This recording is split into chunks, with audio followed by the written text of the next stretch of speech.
عثمانیہ دواخانے کی نئی عمارت کی تعمیر اور سنگ بنیاد کے لیے چیف منسٹر ریونت ریڈی سے مشاورت جاری ہے اور حکومت جلد ہی عثمانیہ دواخانے کی نئی عمارت پر خاطی فیصلہ کر کے سنگ بنیاد تقریب کا اعلان کرے گی۔ وزیر صحت دامودر رات نرسمہا نے آج دواخانہ عثمانیہ آؤٹ پیشنٹ بلاک کی مرمت کے بعد افتتاح اور دواخانے میں MRI مشین کے افتتاح کے دوران یہ بات کہی۔ انہوں نے بتایا کہ سابق حکومت سے دواخانہ عثمانیہ اور ریاست میں موجود شعبہ صحت کی سہولتوں کو بہتر بنانے پر کوئی توجہ نہیں دی گئی، بلکہ تلنگانہ انسٹی ٹیوٹ آف میڈیکل سائنس کے نام سے 4 نئی عمارتوں کی تعمیر کے اقدامات کیے گئے۔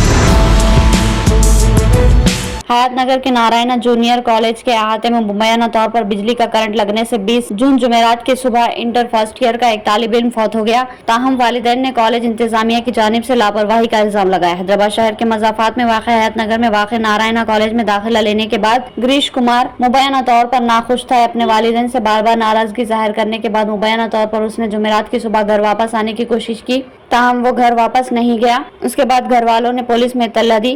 1 گھنٹے کے اندر گھر والوں کو پولیس کی طرف سے کال موصول ہوئی، جس میں بتایا گیا کہ ان کا بچہ مل گیا، اسے بجلی کا جھٹکا لگا تھا۔ جب وہ پولیس اسٹیشن پہنچے تو انہیں سن رائز ہاسپٹل جانے کو کہا گیا۔ انہوں نے بتایا کہ ان کا بچہ کالج کے احاطے میں ایک جنکشن کے قریب پایا گیا اور اسے علاقے کے ہاسپٹل پہنچایا گیا۔ ہاسپٹل پہنچنے پر ڈاکٹروں نے گریش کو مردہ قرار دے دیا۔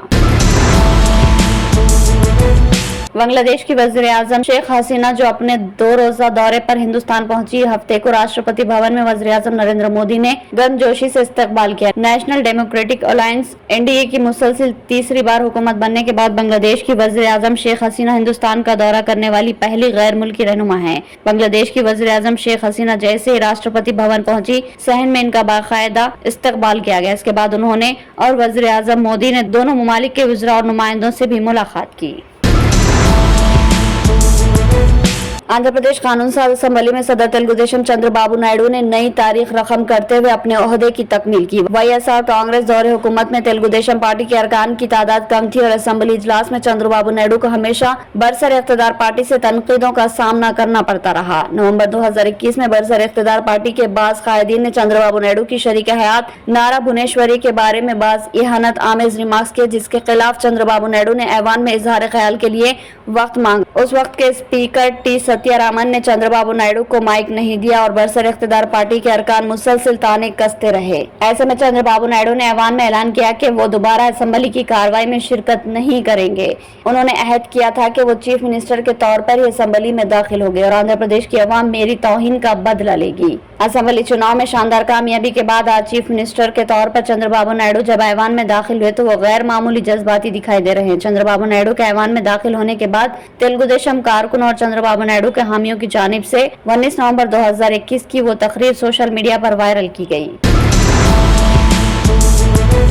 تلنگانہ کے سدی پیٹ ضلع میں پیش آئے ایک افسوسناک واقعے میں کھیل کے دوران گلے میں کنکر پھنس جانے سے 1.5 سالہ شیرخور کی موت ہو گئی۔ تفصیلات کے مطابق سدی پیٹ ضلع کے چریال منڈل کے کڑاورگو گاؤں کے جوڑے شبیر پاشا اور زرینہ بیگم کی 2 بیٹیاں اور 1 بیٹا ہے۔ جمعرات کو زرینہ بچوں کو لے کر رام ساگر گاؤں میں واقع اپنے والدین کے گھر چلی گئی۔ چھوٹی بچی علیشا نے گھر کے باہر کھیلتے ہوئے منہ میں کنکر نگل لیا۔ پتھر گلے میں پھنس جانے کی وجہ سے بچی کو سانس لینے میں تکلیف ہوئی، جس پر گھر والے پریشانی کے عالم میں علیشا کو چریال کے سرکاری ہاسپٹل لے گئے۔ ڈاکٹروں کے مشورے پر بچی کو سدی پیٹ کے ہاسپٹل لے جایا گیا، تاہم درمیان میں ہی بچی راستے میں دم توڑ گئی۔ علیشا کی اچانک موت پر گاؤں میں کوہرام مچ گیا۔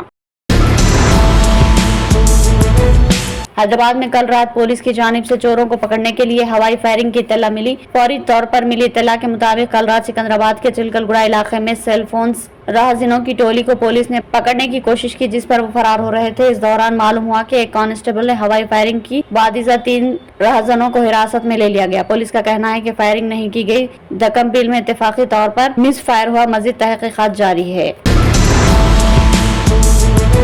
گزشتہ 48 گھنٹوں کے دوران دہلی کے ارد گرد پسماندہ سماجی و اقتصادی پس منظر سے تعلق رکھنے والے 50 افراد کی لاشیں برآمد کی گئی۔ پولیس کا کہنا ہے کہ شہر میں شدید گرمی کی لہر کے باعث ہلاکتوں اور ہیٹ اسٹروک کے معاملات میں اضافہ ہوا، تاہم پولیس اور صحت کے حکام نے اس بات کی تصدیق نہیں کی کہ ان سب کی موت گرمی سے ہوئی ہے۔